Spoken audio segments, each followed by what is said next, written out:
I really don't think that PSO2NGS is worth playing in 2024. As for its future, it looks pretty grim. Now, I'm not a Doom poster, and I'm not a Sega shill whatsoever. You know this. You know how I am. You know your boy Legacy will speak out when he wants to speak out. That's just how I am. I could tell you that the future of PSO2NGS, the future of it going into 2025 and beyond, looks horrible. It may not make it. It just may not make it. We've been going down this road of reuse and reskin for about 3 years now, and it seems like the devs are at fault. But let me just say this: the devs aren't at fault. They are following the command of the director, which is in charge of PSO2NGS. So whoever the fuck the director is, he's the motherfucker you should be shooting at. Headshots only. It's that motherfucker. That's why the game is in such a pitiful state. There's a lot of you out there that are blinded by it. Rather, you would take up arms and try to defend the game.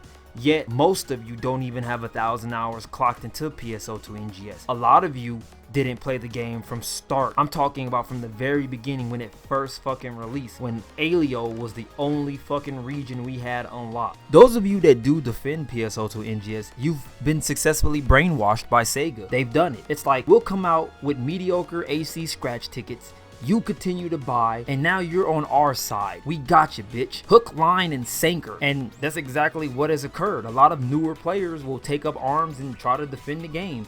And us veteran players, we know better because we've been there. We've served our time. We've seen it all. So we know that Sega's full of bullshit. Now, if we go up the hierarchy, when you go past the director of PSO2NGS, you gotta know that he got to be taking his commands from somebody else in a higher position than him. And I bet you it's somebody in the financial department like, yeah, the game is making money, so we won't chop your dick off. So you continue to run the game the way you've been running it. Don't add substantial content to the game till we tell you to. We're gonna wait until players stop buying into AC scratches, and then we're gonna emergency make better AC scratches. We're gonna start coming out with all the skimpy shit that we've been withholding. We're gonna come out with content that we've been withholding, and then we're going to increase the revenue tenfold. So you hold on to all that. That's our ace in the hole. And I'm telling you now, they have an ace in the hole. They're holding it close to their chest for when things get hairy. And when I say things might get hairy for them, it just might. They might start losing thousands. Well, I don't know how many thousands of players are left playing PSO2NGS.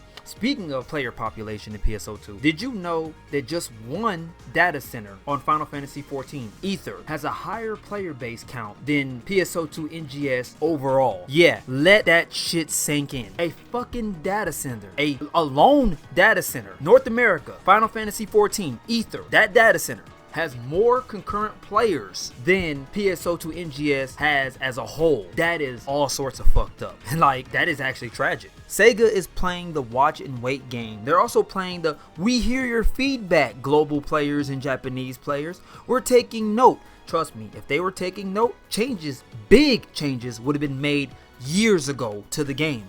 The player base would have been twice as many players as there are now. Have you noticed that there really only is a couple of blocks full on each ship? I mean, ship 4 and 3 are basically damn near empty. So yeah, that's a big warning sign there. Ship 5 and 6 has been under maintenance for about 3+ years.